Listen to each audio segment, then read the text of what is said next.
Welcome. You're listening to The Hill by Thieves Theater. I'm Gabriele. I'm Nick, and we're Thieves. Well, not exactly thieves, but beginning in 1981, we called ourselves Thieves Theater. But we didn't just do theater. We did conceptual guerrilla art projects, or what we call paratheatrical work. Our goal was to disrupt and alter the social and political status quo. I don't know why that always makes me laugh. Yeah. Which But it really, was true back then. right. Which really means we just like sticking sticks in ant hills and watching all the ants scurry and readjust to their new reality, their new status quo. Yes, and we're still kind of doing that, you know? We'll get to that, maybe. So, as we mentioned, the reason for this podcast is twofold. For one, the Hill Homeless Encampment, located at the plot of land that is today called Forsyth Plaza. It's a park, beautifully landscaped park. Landscape, beautifully bricked, you mean? No, well, there's some landscaping. Yeah, okay. there's quite a bit of landscaping. It's Right. it's an actual park now where Right. people hang. Yeah. But it existed for many years and was known as the Hill. And it's part of New York history, and that story needs to be told, and we're the only ones who can tell it. But the second reason is we want to figure out, after all these years, how the darkness and violence at the end of this story crept up suddenly without our noticing it. And we want to fully come to terms with that and what our responsibility for it all is. We'll explore some of it in this episode, but in retrospect, I see the first clue 5 days after we put up the teepee. When I wrote in my journal, quote, "The fire department down the street brought everyone pepper steak." By the way, the fire department was wonderful. You know, they had to put out so many fires on the hill, but they were very nice people. Yeah, they brought pepper steak and they brought food all the time that they had left over. Then a half hour later, two young white caterers in chef uniforms brought a huge ham and asked to see the teepee. And one of them had read Laubin's book, the book that I used as a template to build the teepee, and where I also got the spelling, T-I-P-I, from that book. And they were quite knowledgeable about teepees. And I thought it was really courageous of the two of them to walk onto the hill like that, so simply. But is that a good thing or a bad thing? I wrote. The teepee serves as a bridge, great, but it also exposes the hill like never before. Yeah, and those visitors were just the tip of the iceberg. I mean, eventually school groups came in with their teachers, filmmakers came, and celebrities. And then tour buses actually stopped at the corner of Canal and Christie. Yeah, the gray line. Right. And of course, there was continually press coverage, which we tried our best to control, and I guess with some success, actually. Yeah. And we'll get into that too. We want to continue today, though, telling you about the core group of residents that were there when we first arrived at the Hill. Many of them were still there when it all kind of went south. But by that point, they were no longer the primary players. And, the cast of characters in that community changed tremendously. Yeah, last time we told you about the brothers, Eddie and Billy, Mike and Donald, and about Billy Toyota. Today we'll introduce you to Jimmy and Larry and Elaine. But we also want to start telling their stories and in other words, not just give an introduction. And of course, we want to start telling the story of the hill itself, right? The hill at large. We'll start with Chinese Jimmy, as he was called. He lived in a hut that was it was covered with an bright orange tarp, and it had one little tiny window carved out of it. Unlike the others, he carved a little window. Right. We once had the idea to have Jimmy take clandestine pictures of people coming up taking pictures. So we thought of him almost like, well, one of the books that brought us up to the hill was Kobo Avi's The Box Man. And it was a project we always thought of doing. And Jimmy reminded us of the Right. Box Man. And especially because of that little window. We thought it Right. was so perfect Right. that there's a man in there and nobody really knows him and he's Right. clandestinely snapping pictures Right. of people. Um, when I was researching Jimmy in my journal, I saw that he and Ali were kind of running partners. One night, Ali's hut went up in flames, but he was in Jimmy's hut when it happened. And when Ali got arrested, it was Jimmy who told us that he would be gone for a while because they were trying to charge him with various different crimes. So this all came from Jimmy. And the two of them really exploited Juan. And I didn't remember any of this until I went combing through my journal because they used Juan to, for instance, be the lookout and to score drugs for them. And I ran across a section in the journal where apparently we had a long talk with Juan, telling him he was smart, not stupid, for saying no to them, that they had no right to put him in danger like that, and that he didn't need to do it because he was all in distress that Jimmy and Ali were trying to make him do all this stuff, and he didn't really want to. So, any case, it just shows you how memory fails you. I didn't remember any of that about Ali, and I guess he used drugs a lot more than I remember as well. Right. Memory is tricky. I mean, you remember things one way, I remember things another way, and your journal will often contradict both of us. Right. So, and of course, some things are blocked by trauma or whatever happens to you, you know. There's a Hemingway quote, I'll sort of paraphrase it, that stuck with me when I was starting to rewrite or write the story of the hill. And he said something that good writing is, actually, I better read it. Good writing is true writing. If a man is making a story up, it will be true in proportion to the amount of knowledge of life that he has and how conscientious he is. So that when he makes something up, it is as it would be truly be. In other words, truer than true. Yes.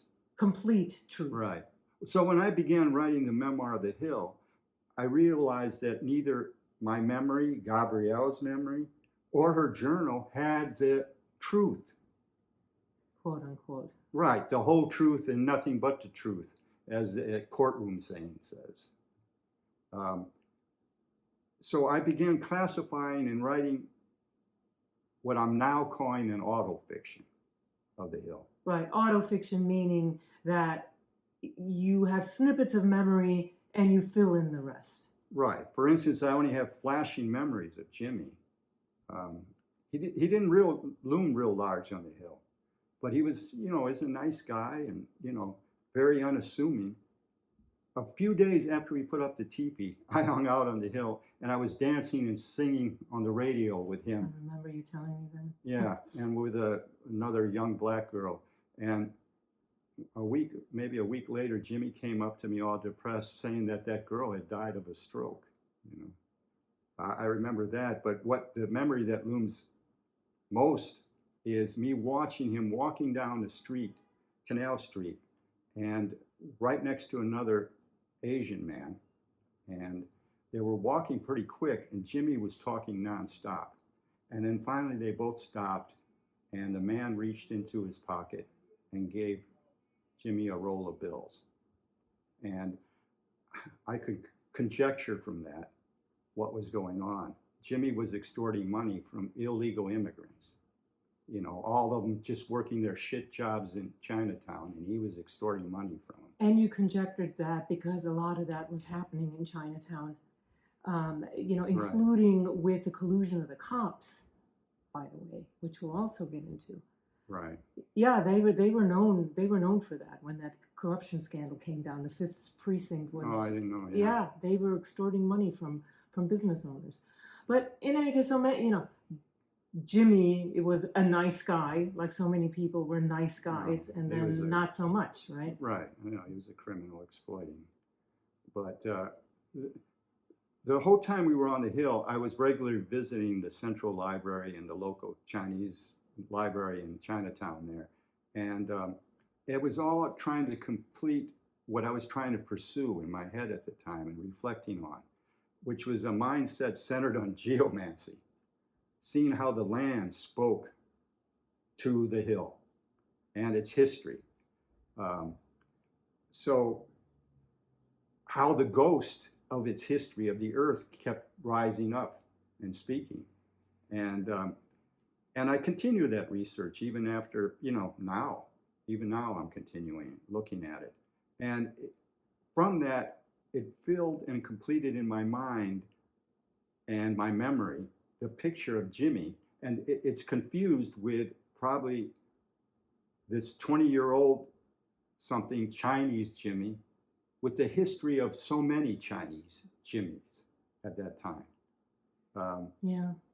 Well, Jimmy was thought to be Chinese mob connected to one of the Asian gangs, right? And I mean, I remember he was arrested for assault and disappeared for 3 days. And word had it that his bail was set at $10,000 and he got out because of his connections. Right. I'll read a section of the autofiction that brings and tells the history of Chinatown that preceded the Chinatown on the hill, but still continue to be part of the present day crime and politics and the authority that still functioned and ruled the land. Right, yeah. Tong Wars.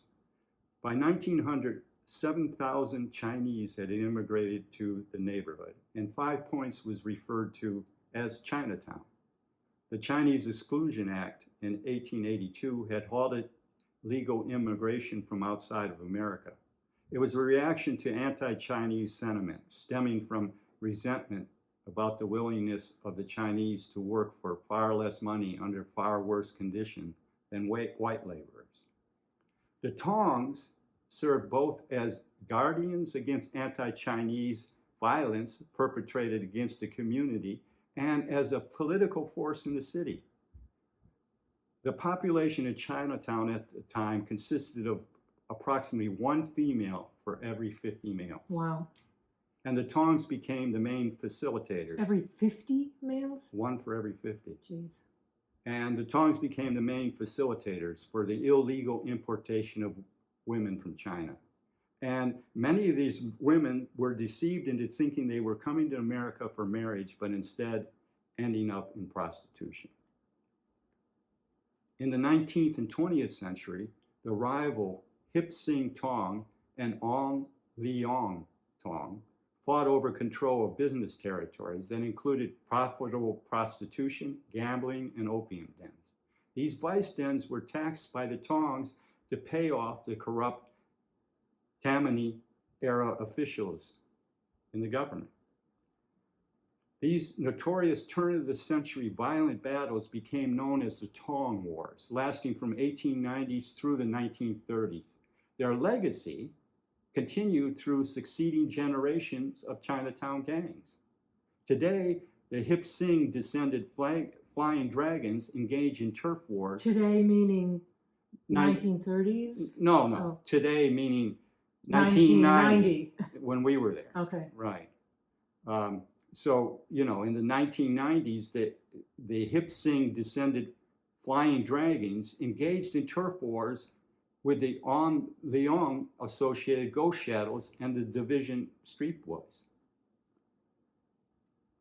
So then the Exclusion Act was law for 60 years. It wasn't lifted until World War II, and though a small immigration quota was given to China, the population of Chinese grew throughout the 1940s and 50s. When the immigration quota was raised significantly in 1968, Chinese flooded into the country from Hong Kong and the mainland. Chinatown's population exploded, expanding north into Little Italy and east into the Two Bridges neighborhood. So for much of the 20th century, the neighborhood east of the hill, Two Bridges it was called, was mainly populated by European immigrants. Later, Latin American immigrants moved in, especially Puerto Ricans, joining the already diverse Jewish, Italian, Irish, and Greek population.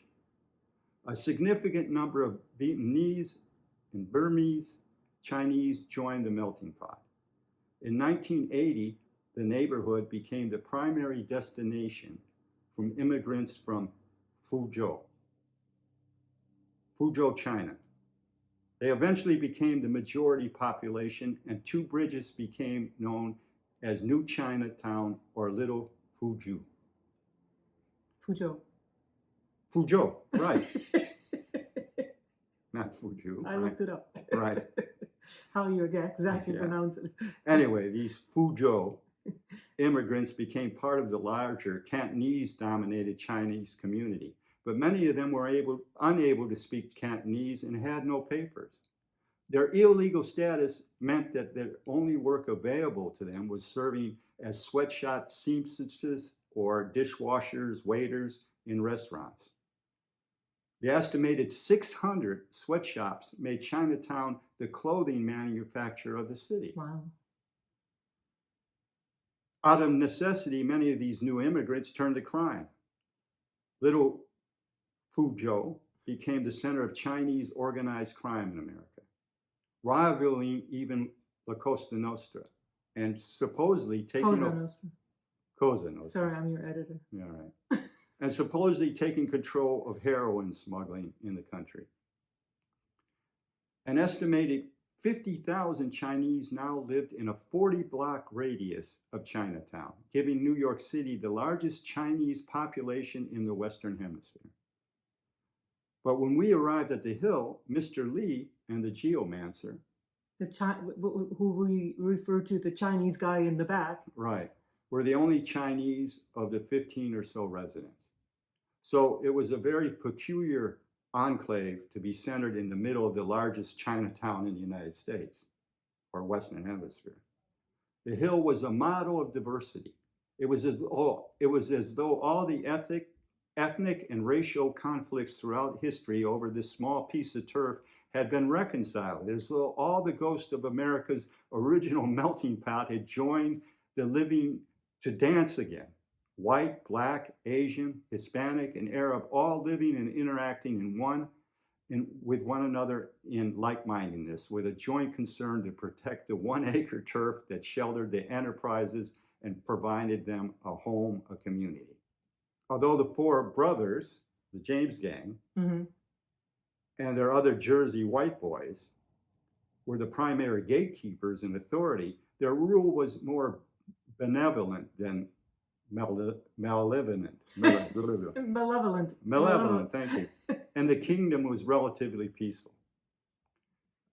Only when Coco started selling heroin out of Tito's hut did the racial tension, conflict, and ultimately violence begin to emerge. I suspect that Coco's drug dealing, besides the obvious unwanted scrutiny it would bring to the Hill, might also be tied to Little Fuzhou, the Little Fuzhou gangs that were vying for control of the heroin trade in the city and the country. The geographic midpoint between Little Italy's mafia family to the west and the Chinatown tongs and gangs to the east, the Hill was now the center of a nationwide drug war. The mouth of the dragon, as Mel Chen said, right. Yeah, and Coco was working with drug lords, one of the drug lords, who in turn was being supplied by one or the other of the factions. And hierarchy beyond these street-level drug sales was purposely inscrutable, not just to the police, but to the players themselves. No one knew who was who in this war zone. With all the unknowns, my only viable path, I saw then, toward determining what actions to take or not to take, was to lay bare the underlying metaphysics in my daily rituals and geomancy of the landscape. Right. I know. Yeah. The landscape definitely spoke. First of all, I think the hill to this day is still the highest point in Manhattan, Yes, isn't it? it is. It's the highest point. Canal Street comes to a point at the top, Yeah. and Forsyth starts going downhill, as well as the Bowery goes downhill from Yes. there. And Yeah. there are so many other amazing historical precedents, uh, including how the hill got its name, and we'll get into all of that later. So there's lots more to tell about the history of that little parcel of land, going back all the way to Henry Hudson and Collect Pond. Uh, yeah, can of worms we'll get into later. Right. But you know, the incident about Jimmy that sticks with me the most involved Larry and Elaine. And Larry came back to the hill with Elaine one time. Big commotion.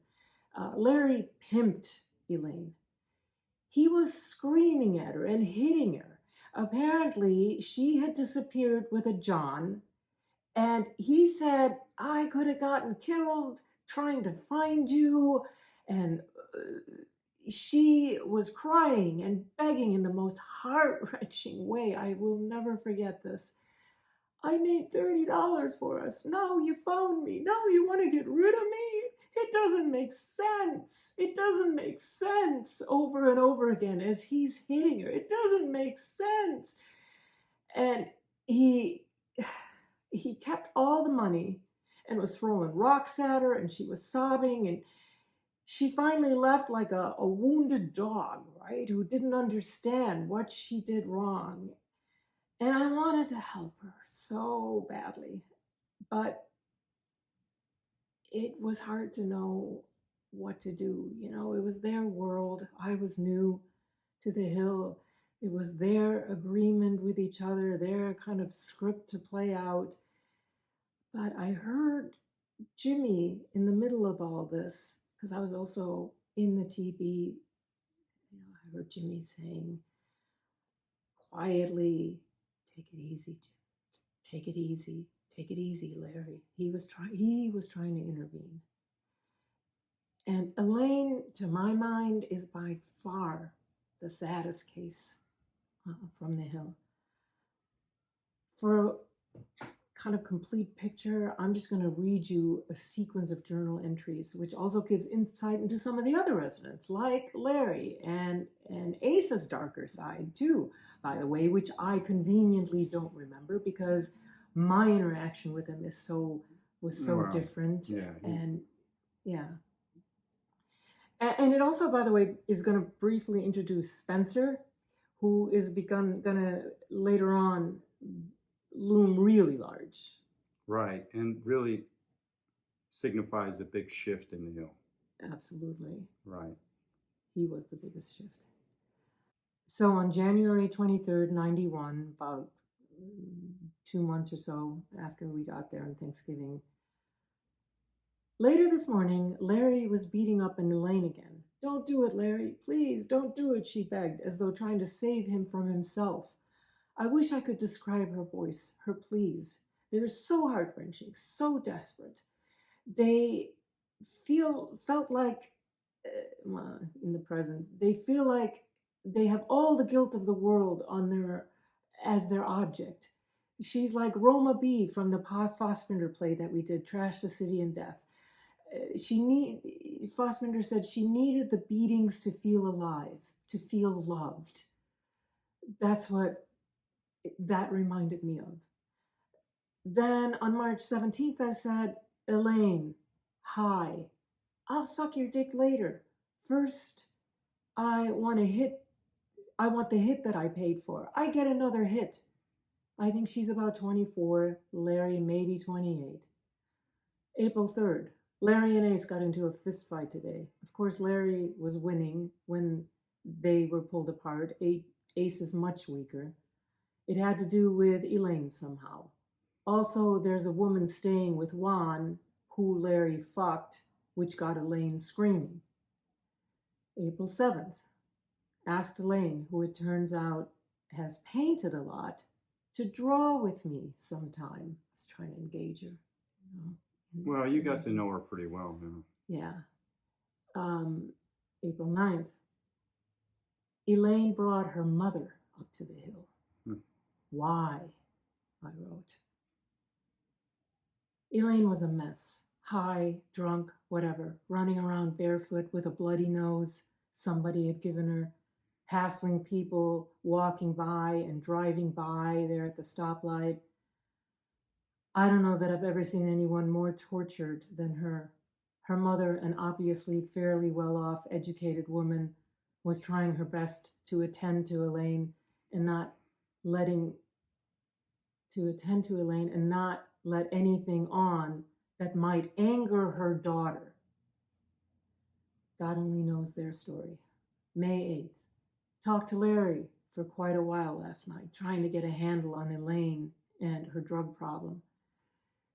She's in pretty bad shape, scared, profoundly wounded by something, no self-esteem whatsoever, violent, self-destructive, and ready to drag everyone down with her if necessary. He said she's trying to find a detox for both of them. He said she's trying to find a detox for both of them. Said her mother's a criminal lawyer, stepfather, father, 4 sisters, all stand-up people, etc., etc. She's the black sheep, she said. She's definitely drowning fast, and I have no idea how to help her. June 4th, 91. Larry was arrested, but got out the next day. He has another girl, the black girl that hangs out with Juan sometimes. Now Ace is behaving towards Elaine like he owns her. Mean, feigning hitting her, lording over her. He seems to know only one way to behave towards women, not towards me, but I'm not quite a woman in his mind. June 27th, Larry told me himself that Elaine isn't with him anymore and that she is in jail because she got, quote, a pimp that doesn't watch her back, Larry said.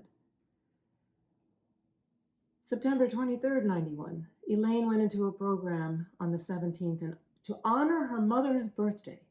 I'm trying to keep in contact in case she can get visitors. Tony's Sue, a different Sue, and I saw her off.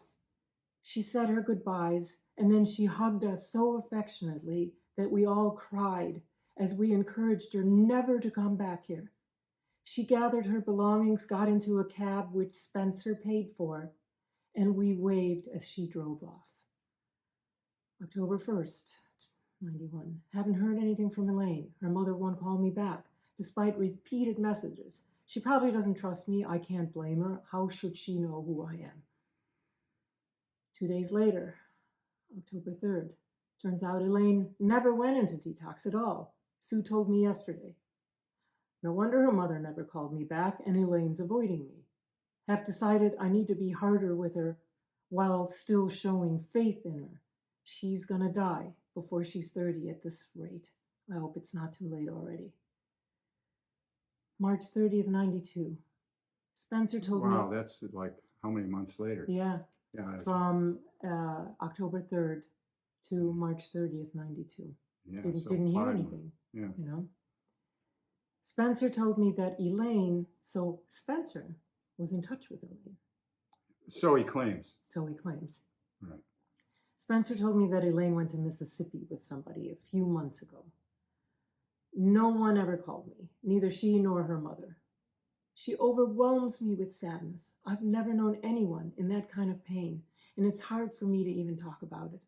When I saw her, she usually had makeup and lipstick all over her weathered young face. Her earlobes were torn and infected from ripped out earrings, and she was pretty strung out and vulgar most of the time. Yet she cared about clothes and purses and different colored lipstick. Sometimes she'd offer me some, dressing up or dressing down like any young girl.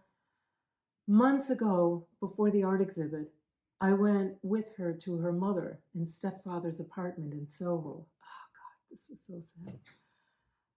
I was trying to get her to paint something for the exhibit. She wanted me to come along to show her parents that she knows, quote, straight people too. We said a tentative, somewhat distrustful hello, to her parents in the apartment. And together they showed me some of Elaine's fairly sophisticated paintings that they had up on their upper middle class educated professional walls. Elaine told her mother I owned the teepee. So her mom asked me a little about it and what it is that I do. But it all annoyed Elaine immediately, and in a matter of no time, the whole thing turned sour. Elaine started mocking her mother's questions to me, accusing her of never caring or understanding anything. Her mother immediately started crying and screaming back, like a woman at the end of her rope, not knowing how to save her own daughter. Her stepfather and I threw an occasional quiet glance at each other, he trying to let me know the obvious that this happens all the time and that he's frustrated too. But everyone was also suspicious of everyone else. Elaine, whose actual name it turns out is Elena, ended up stomping out, her mother yelling, "Kill yourself and get it over with, please. I can't take it anymore. Just kill yourself and get it over with." And such. And I tried to follow, sort of half apologizing to the parents, but she ran away somewhere and I walked back to the hill by myself. Elaine had told me earlier on the walk to the apartment that her mother used to pick up cabbies, that she brought that she brought home to the two of them, and that Elaine would be in another room listening to them have sex.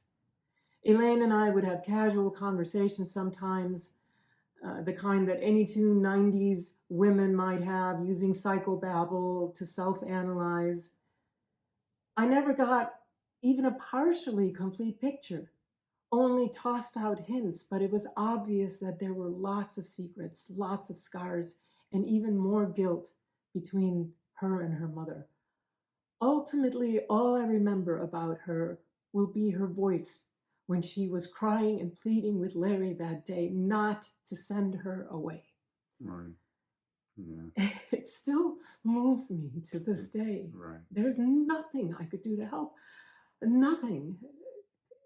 Except to try to engage her and involve her with her painting and her art projects, and to go with her to her mother's apartment, Right. to hopefully act as kind of an intermediary, and it immediately went south. Right. Yeah. Yeah. I was trying to think about relationships and how, this isn't the way movies portray pimp and prostitute was not what we experienced on the Hill. What do you mean? Well, the people there were just couples engaged in an enterprise together. In other words, Larry didn't have other women that he pimped. They were a couple. And so many of the couples where the women went out and prostituted themselves and the men did other things besides just protect them or exploit them, But the protection was a big part of it because it was a violent world, both on the Hill and especially on the street. Yeah, and everybody looking to make money, Right. to score drug money. Right. And everybody did what they did for the money. Yeah, and if you get into the psychology, it's not that much different from any couple that's together, where you send out one person to do one thing and another person does another thing, and you negotiate who's taking care of what. It doesn't seem. You brought up Trash the City and Death, where you have this relationship. So as actors, we that's what we're supposed to do, is try to inhabit the character of who we're playing.